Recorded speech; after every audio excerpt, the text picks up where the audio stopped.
बड़ी खबर इस वक्त आ रही है शेख हसीना पर। बहुत बड़ी खबर कि ब्रिटेन में शरण मिलने तक भारत में रहेंगी शेख हसीना।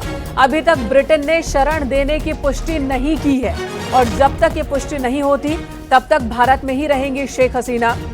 बांग्लादेश में जो स्थिति बनी है, हिंसक प्रदर्शन के बाद शेख हसीना इस्तीफा देकर अपनी बहन के साथ भारत के लिए रवाना हो गई। हिंडन एयरबेस पर गाजियाबाद में शेख हसीना अपनी बहन के साथ मौजूद हैं और अभी गाजियाबाद में ही हैं। बांग्लादेश की पूर्व प्रधानमंत्री शेख हसीना इस वक्त गाजियाबाद में हैं अपनी बहन के साथ। और जो बड़ी खबर आ रही है कि ब्रिटेन में शरण मिलने तक भारत में ही रहेंगी। भारत में कहां रहेंगी? क्या 50 साल पहले जिस तरह से दोनों बहनें दिल्ली में रह रही थी, शरण लेकर यहां पर पहचान छिपा कर रह रही थी, क्या फिर दिल्ली में ही रहेंगी? कब तक ब्रिटेन से पुष्टि मिलती है यह भी देखना है। जब तक ब्रिटेन से पुष्टि नहीं मिलती है शरण को लेकर, तब तक भारत में ही शेख हसीना रहेंगी अपनी बहन के साथ। तो बांग्लादेश में सरकारी नौकरियों में 30% आरक्षण को लेकर जिस बवाल की शुरुआत हुई, बवाल बढ़ता चला गया। इतना ज्यादा बढ़ गया कि शेख हसीना को इस्तीफा देना पड़ा, बांग्लादेश छोड़ना पड़ा। इस वक्त भारत में मौजूद हैं और जब तक ब्रिटेन में शरण की अनुमति नहीं मिलती, भारत में ही रहेंगी।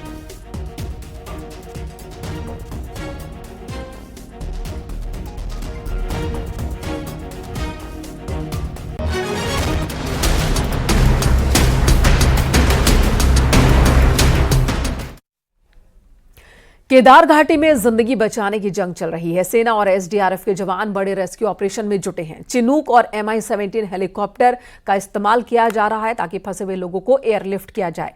हम आपको दिखाते हैं कि इस रेस्क्यू ऑपरेशन की ग्राउंड जीरो रिपोर्ट क्या है।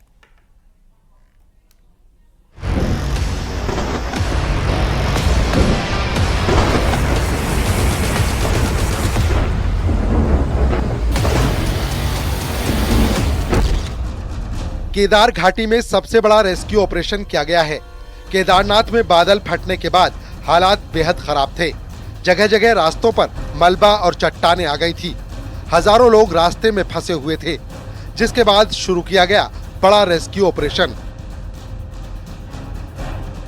सेना के चिनूक और MI-17 हेलीकॉप्टर को रेस्क्यू में लगाया गया।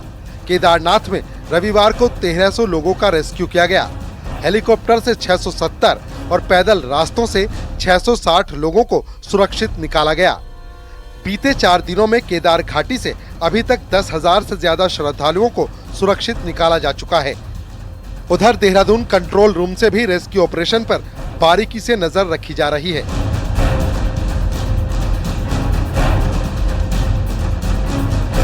केदारनाथ घाटी में रेस्क्यू और सर्च ऑपरेशन को 5 दिन हो चुके हैं। कहीं कोई मलबे में दबा तो नहीं है, ये जानने के लिए स्नीफर डॉग की मदद से लिनचोली से रामबाड़ा तक सर्च ऑपरेशन चलाया गया। इसके अलावा NDRF की टीमें जंगल और मंदाकिनी नदी के आसपास भी लगातार सर्च ऑपरेशन चला रही हैं। केदारनाथ आपदा में भारतीय सेना के जवान भी रेस्क्यू के काम में जुटे हुए हैं। सेना के जवान सोनप्रयाग और गौरीकुंड के बीच मंदाकिनी नदी पर पुल बना रहे हैं, जिससे लोगों को पैदल मार्ग से सुरक्षित निकाला जा सके। वीडियो में आप देख रहे हैं कैसे सेना के जवान जान जोखिम में डालकर उफनती मंदाकिनी नदी पर पुल बनाने का काम कर रहे हैं।